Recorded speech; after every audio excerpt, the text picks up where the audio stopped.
Our next important vector operation is the cross product. If we have two vectors leaving R3 or high dimension, then we can talk about the cross product of these two vectors. So let's say I have U being U1, U2, U3, V given as V1, V2, V3, just to be generic. And because I want to find the cross product, so I want to use the standard unit vectors to represent these two vectors. So instead of using the coordinates, I'm gonna write U as U1 times I plus U2 times J plus U3 times K, and same for V. So now when I have these two vectors, I can talk about the cross product of these two vectors. So for the cross product, the order matters. U cross V is different from V cross U, so you have to pay attention to the order. Which vector goes first, which vector goes second. Alright, so when I have two vectors in R3, the dot product is given by the determinant of this 3x3 matrix formally. So on top, I always have my standard unit vectors I, J, K. Then the second row would be the component of my first vector here. And the last row would be the component of the second vector here. Okay, so how do we take the determinant of this? If you have taken linear algebra, then you take the determinant same way as how you take determinant for a 3x3 matrix in linear algebra. For those who didn't take linear algebra or don't remember how to take determinant, here is how you do it. So we'll look at the multiplications we get along diagonal direction.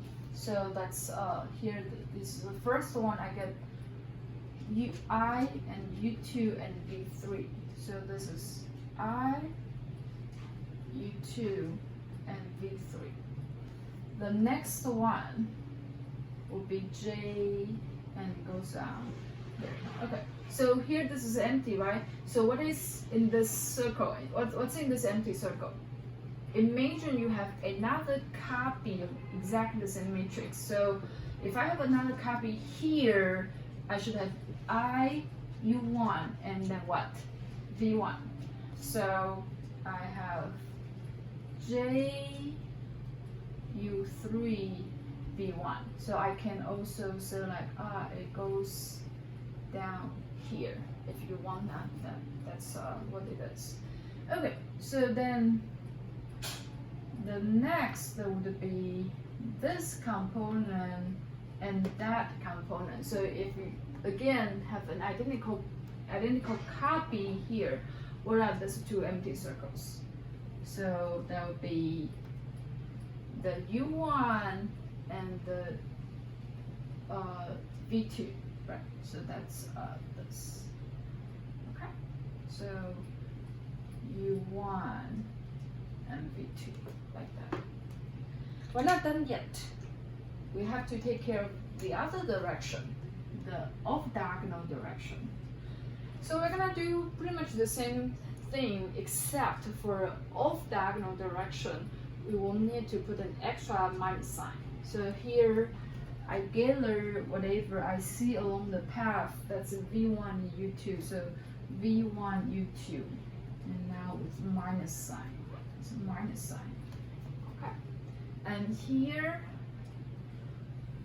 if I have the same copy, exactly the same copy, what would be in this empty circle? That would be the V3, right? Okay, so J, V3, U1 with minus sign.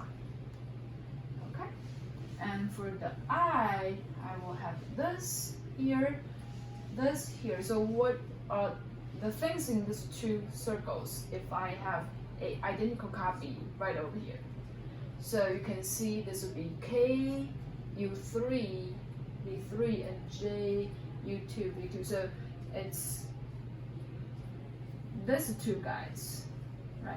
So I travels to V2 and U3. So minus V2, U3, I.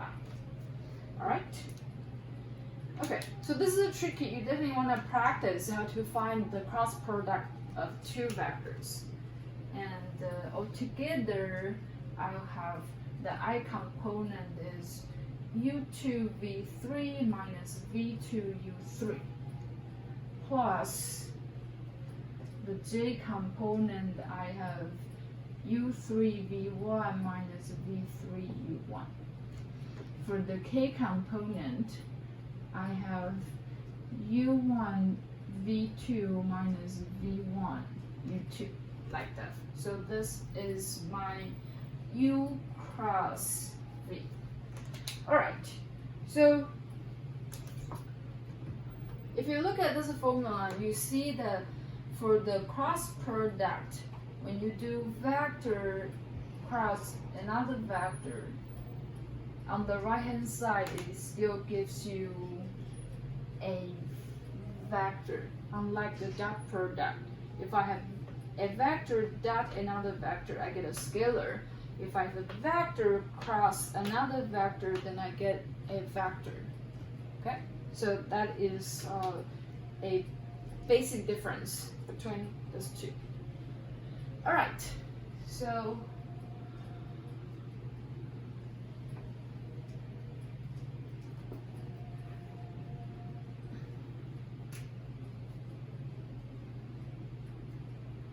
quick challenge.